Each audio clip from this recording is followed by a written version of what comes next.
શું તમે ક્યારેક એવું સાંભળ્યું છે કે મંદિરમાં પ્રસાદ તરીકે ગુલાબનું ફૂલ આપવામાં આવે છે? અને શું છે આ એક ગુલાબના ફૂલનું રહસ્ય જેને પ્રસાદ તરીકે લેવા માટે લોકો દૂર દૂરથી આવે છે? જય માતાજી દોસ્તો, હું છું સુરતથી સુરતવાલા વ્લોગ્સ નિમેશ અને સ્વાગત છે તમારું આજના આપણા નવા એક્સપ્લોર વિડીયોમાં।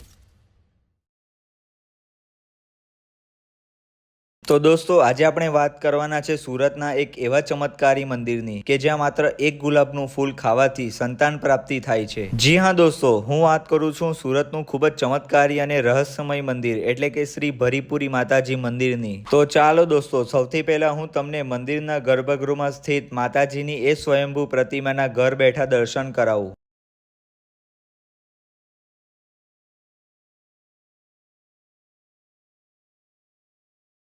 આ મંદિર આજથી લગભગ 500 વર્ષથી પણ વધારે જૂનું માનવામાં આવે છે। કહેવાય છે કે આજથી ઘણા વર્ષો પહેલા આ જગ્યાએ એક દાદાને માતાજીએ સ્વપ્નમાં આદેશ આપ્યો અને કહ્યું કે તાપી નદીમાંથી મારી મૂર્તિને બહાર કાઢી આ જગ્યાએ સ્થાપિત કરો। ત્યારબાદ પહેલા ભરી માતા અને બાદમાં પુરી માતા એમ બંને માતાજીની આ જગ્યા પર વિધિવત રીતે સ્થાપના કરવામાં આવી અને મંદિરના ગર્ભગૃહમાં જે તમે પ્રતિમા જોઈ રહ્યા છો એ માતાજીની સ્વયંભૂ પ્રતિમા છે જે તાપી નદીના અંદરથી મળી હતી। આ મંદિર સંતાન પ્રાપ્તિ માટે એટલું બધું ચમત્કારી માનવામાં આવે છે કે લોકો દૂર દૂરથી રવિવારના દિવસે મંદિરમાં આવીને માતાજી સમક્ષ સંતાન પ્રાપ્તિ માટેની માનતાઓ રાખે છે। દોસ્તો, મારી એક નમ્ર વિનંતી છે કે તમે આ વિડીયોને લાઈક કરો કે નહીં કરો, પરંતુ આ વિડીયોને બને ત્યાં સુધી જરૂરિયાત લોકોને શેર જરૂર કરજો। શું ખબર આપણી એક કોશિશથી કોઈના જીવનમાં ફરીથી ખુશીઓ આવી જાય।